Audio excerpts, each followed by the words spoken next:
Hello, my name is Like a Dream, and I am going to go over the hot off the press ArenaNet studio update, The Future of Guild Wars 2. Hey Guild Wars community, it's JT and Colin Johansson here, the studio leadership team at ArenaNet. The past few weeks have been wild, and we're absolutely humbled by the reception to Guild Wars 2 End of Dragons. The development team poured their heart and soul into this expansion, which was developed from start to finish during one of the most challenging periods in our lives. So, from start to finish, Guild Wars 2 End of Dragons was produced during COVID, while the devs have been working from home among whatever challenges they've all been facing, right? We cannot thank the team enough for their hard work, attention to detail, and their dedication to the studio, the franchise, and our fans. We also want to extend the same gratitude to you, our community. We're here today because of your support and trust. So I just finished End of Dragons. It was amazing. The narrative was amazing. It looks amazing. I absolutely love it. So the fact that we got this amazing expansion and they did such an amazing job with it during, COVID and all the challenges that they faced is just, mwah. While the end of the Elder Dragon cycle might seem like a natural moment to start winding things down, we're happy to say loudly and emphatically that Guild Wars 2 has a bright future ahead. Yes! So they are not winding down. They are ramping up. So exciting to hear. Last July, we said that we were making some big changes at the studio that are necessary to make our ambitious goals a reality. Since then, we've strengthened our leadership team, worked to improve our communication with all of you, and shipped the third expansion for Guild Wars 2. We've also invested in major foundational long-term projects to ensure the game's future. And here's some examples of some of the things they're doing, which they get into further down. This long-term focus is paying off. We're seeing incredible growth in the community. In fact, the number of active Guild Wars 2 players has more than doubled over the last 3 years. This growth has helped Guild Wars 2 End of Dragons outsell our previous expansion, Guild Wars 2 Path of Fire. That is so awesome to hear. I'm so happy to hear Guild Wars 2 is thriving, and being a game that is about to turn 10 years old, that is phenomenal. That is phenomenal news. It's awesome to hear. I could not be more happy for our game, our community, and the developers. Not bad for a game getting ready to celebrate its 10th anniversary. So this August, you guys, will be 10. I cannot wait to see what they do for it. I feel like, a decade, that's like such a huge milestone. I'm just so excited. How we proceed from here, how we continue this momentum into the future, is something we've been spending a lot of time thinking about. Today, we're ready to talk about the next phase. The details are best for the Guild Wars 2 leadership team to provide. For those of you who aren't familiar with them, we'll start with an introduction. Amy Liu is our executive producer. She's responsible for the how and when of Guild Wars 2 development. She started as a game master and community manager for NCSoft in 2004 and spent 5 years working across NCSoft products. She joined ArenaNet for Guild Wars 2's launch in 2012 and has led many major projects and expansions and coordinated scheduling, staffing, resourcing, project management while solving challenges at the studio level. Amy was also instrumental in helping ArenaNet's audio department become the incredible triumph it is today. Yeah, speaking of the audio, I have been just thoroughly enjoying the End of Dragons expansion audio. It's amazing. Do not need to have my pretzel rocks on while playing End of Dragons. Okay, Josh Grouch Davis is taking on the role of game director. He's responsible for the what and why of Guild Wars 2 development. He started as Guild Wars community content creator and joined the dev team in 2013, allowing us to continue a long tradition of recruiting team members from our passionate player community. Josh returned to ArenaNet in early 2021 as the head of live operations for Guild Wars 2 and has helped contribute to the growth and improvements to communication that we've seen over the last year. Between Amy, Josh, and the rest of the development team, Guild Wars 2 is in great hands. You'll be hearing a lot more from them going forward, while Colin and JT focus on operations and high-level leadership of the studio. Take it away, team! 2022 and beyond. Hi all, Josh and Amy here. We're so excited to talk about what's on the horizon for Guild Wars 2.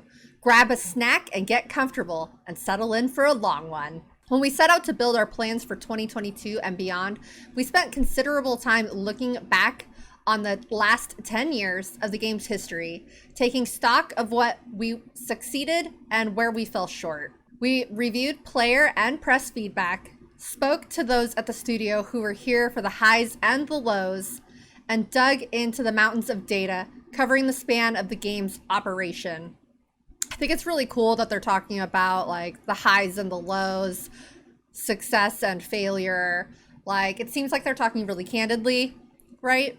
I like that they're being real with us. At the end of the process, it was clear that there were two key areas we knew we needed to address as part of our plans. First, we need to prioritize delivering consistent updates for our players. The release of Guild Wars 2 End of Dragons and the resolution of a story arc that was 10 years in the making feels like a fitting time to reevaluate the overall Guild Wars 2 experience, specifically how we provide regular content updates to our players and what those updates contain. This means continuing to tell compelling stories that expand the world of Tyria while providing a better experience for those who enjoy game modes such as world versus world, player versus player, and endgame group content. I really like that they are prioritizing consistency and giving us probably a framework that we'll be able to depend upon as far as updates coming out. That's cool. I dig that. Second, it's important that our plans allow our team to maintain a healthy work-life balance.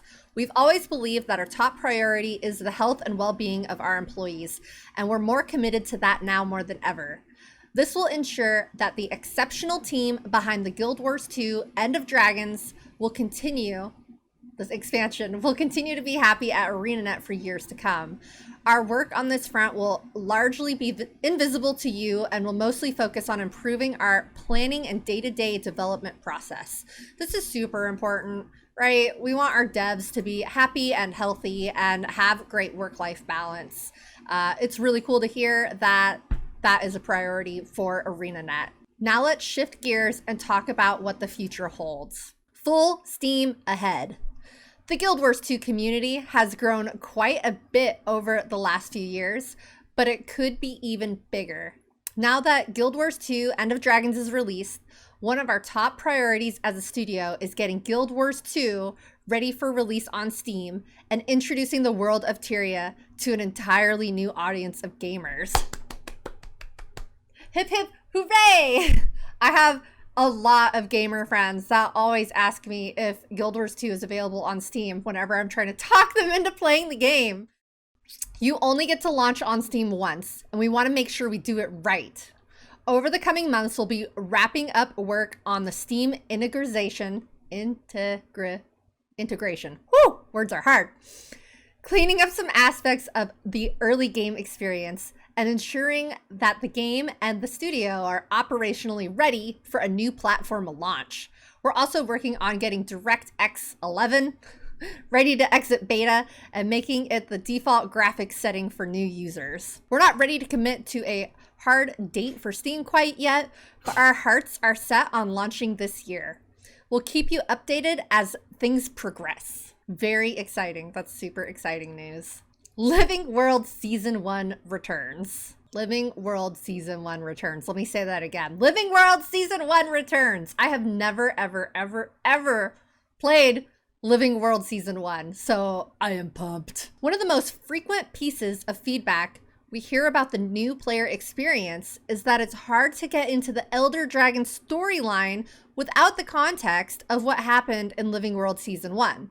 content that was only available for a brief time in the earliest years of Guild Wars 2. This year, much of Living World Season 1, Scarlet's War, will be making a permanent return to Guild Wars 2 through the story journal.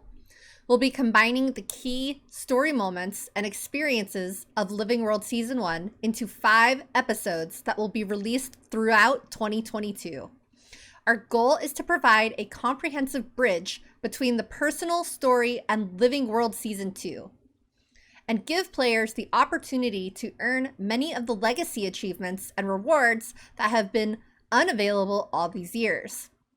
The first episode, Flame and Frost, will release on April 19th.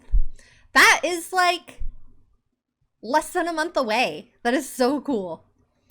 The season will conclude with the return of Battle for Lion's Arch, which will include a new strike mission and challenge mode. Awesome. We're excited for veteran players to be able to revisit the key moments of Living World Season 1 for the first time in nearly 9 years, and to give new players a better narrative introduction into the expansion and Living World content that follows it. Living World Season 1 will be a free addition to the base game for all players, including free accounts, forever. So you will, for new players, be able to get the base game and Living World Season 1 for free forever. That is just awesome. Very exciting. All right, updates to World vs. World. In the July 2021 ArenaNet Studio update, we said that we view World vs. World as a cornerstone game mode of Guild Wars 2. This statement still holds true for us, and now that Guild Wars 2 End of Dragons is released, we can further increase our support for World vs. World. Our priorities for World vs. World are largely unchanged from what we talked about in our Future of World vs. World blog post back in September of last year. First, we're actively working on addressing population balance in the World vs. World restructuring system. In the blog post mentioned above, we said that we'd be taking a multi-phase approach to building the system. We're still in phase 1 now, which is focused on standing up the complex back-end infrastructure for the system and refining the matchmaking algorithm. We've run multiple phase 1 betas over the past few months, and after taking a short break to release End of Dragons, we'll be getting back to it. Right now, the team is tracking down an incredibly elusive, long-standing bug that causes queues to reset and throw players back into the end of the line. I have never experienced that. I'm really glad I have never experienced that. That sounds horrible. Something that happens more often during the highly active beta events. Interesting. Highly elusive. All right, well, I'm glad they're fixing that.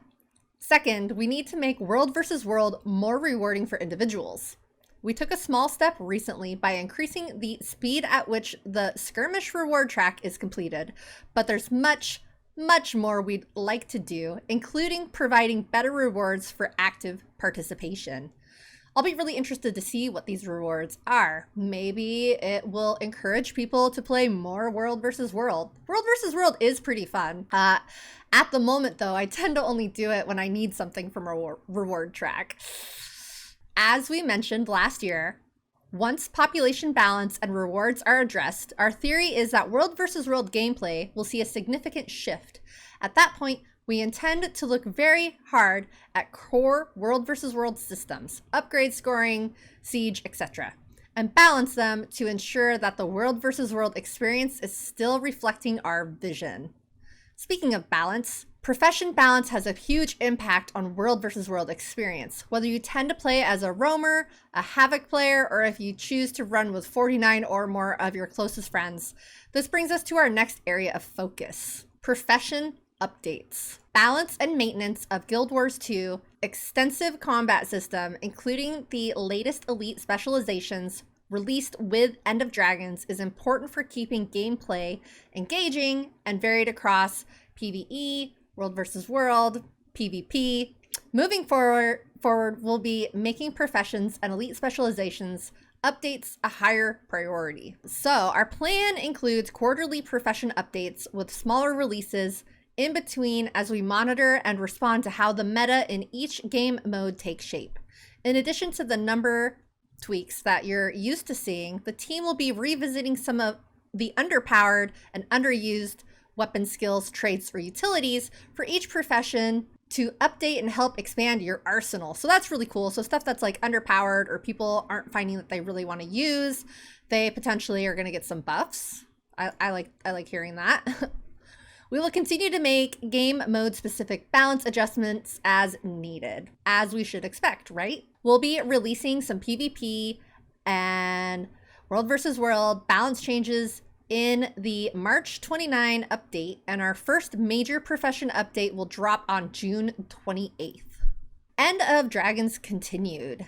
This month, the team is focused on polishing up Guild Wars 2 End of Dragons by addressing content balance issues, exploits, and bug fixes. Your feedback has been immensely helpful in this regard, and we're continuing to watch conversations around rewards, meta difficulty, elite specializations, and others. Please continue to share your thoughts with us and keep an eye on the forums and our social media channels for updates. We're also working on finalizing our 4-strike mission challenge modes, the first of which is slated to release on April 19th.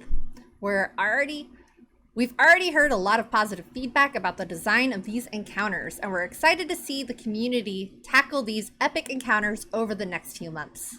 The first new variant for the Generation 3 legendary weapons for all weapon types will drop on May 24th. So right now we have the Aurene themed Elder Dragon weapon set out, and so we are about to get our first variant. So themed after the fearsome Elder Dragon Zaitan. Details on how to unlock these variants will become available closer to their release. Any guesses as to what the second variant will be in June? I mean, if they're doing them with any kind of an order, I would imagine the second variant we're gonna see is Mordramoth, right? Otherwise, I have no idea what it would be. So I guess we'll just find out when it gets here, right? Finally, we're happy to confirm that we're working on the next story update for Guild Wars 2, including a new map set in Cantha region. The story and how we tell it can go in so many interesting directions now that the Elder Dragon threat is addressed. Spring 2022 roadmap. All right, let's check it out. End of Dragons updates, 4 challenge mode strikes, 2 legendary weapon variants. Coming up, spring 2022. June is when they are saying probably for the second variant. Living World History, Season 1, Episodes 1 and 2. And then festivals, we have Super Adventure Box coming up and also Dragon Bash. I love both of these, but Dragon Bash is definitely my most favorite event, ever. It'll be really interesting to see if there's any updates to either of them. Gameplay systems, profession update, World versus World, Alliance betas. All right, let's look. Here's a look at our major release dates for the next 3 months. March 15th, End of Dragons Polish build.